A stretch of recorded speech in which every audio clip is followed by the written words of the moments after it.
Hey guys, welcome to my channel. Hope you guys are doing well. Today I'll be doing my spoiler-free review of Insidious Out of the Further. This is the sixth movie in the Insidious franchise. And basically the main character, Gemma, we see her in the beginning when she's a kid. This entity comes that came in to haunt her when she was a child, came back again in her adulthood and starting to haunt her. And that's basically the gist of it without getting into any spoilers. This would be a spoiler for review. So, for what I liked about this movie, it deviates from like the main Insidious family with like Patrick Wilson, and it does its own thing, which I really appreciate because I feel like a lot of horror movies are kind of like very samey. It's kind of stick to like, I mean, it is the same formula, but the way they're going about it is different. So I really appreciate them doing that, and I really sticking to like the same like samey thing they've been doing like for like the past like couple movies.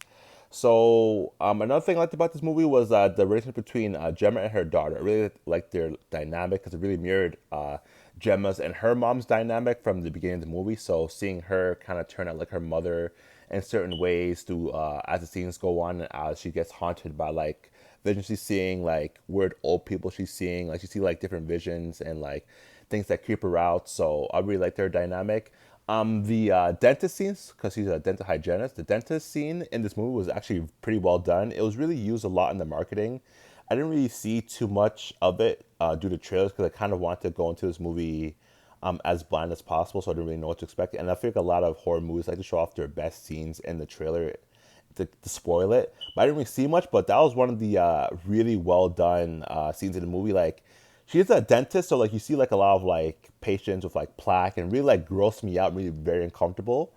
And I really realized how like gross that job must be. So it really opened my eyes to that in a way. Very like a side note, but really added to the horror because horror supposed to make you feel uncomfortable, and like those scenes really made me feel uncomfortable and really made me see like what dentistry, which is pretty cool in the way.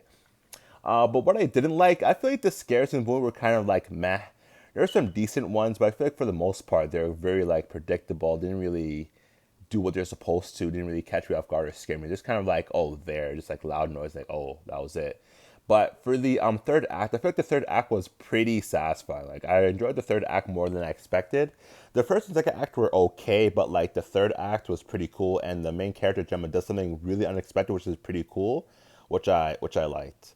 But overall, this movie is kind of like meh. Like it's not like terrible. It's not like one of the worst movies that came out this year, but it's also like not like one of the best. It doesn't really add up to like Obsession or The Backrooms, but it's not really as bad as like Overtones or like The Psycho Killer, for example. So it's like in the middle ground. And it's a PG-13 movie, which I'm not really a big fan of PG-13 movies because for horror movies, you want to go as far as possible to give that horror, that like thriller feeling. I feel like PG-13 really restricts you from like showing what you could really, how far you could go in horror movies because you can't show blood, a lot of swearing, which you don't need. But I think for horror movies, the best horror movies have been rated R, and they, for good reason. So I think the PG-13 rating kind of held it back. We have Elise come back, one of the girls from this series. I really like. She's not really in the movie a lot, but like her inclusion was really, really welcome. I really like seeing her in these movies, and I feel like a big mistake was killing her off in like the first movie. I feel like they should have kept that character around. I feel like they realized that they messed up, which is why they find ways to bring her back as cameos for the later movies. But I feel like killing her off was a very big mistake.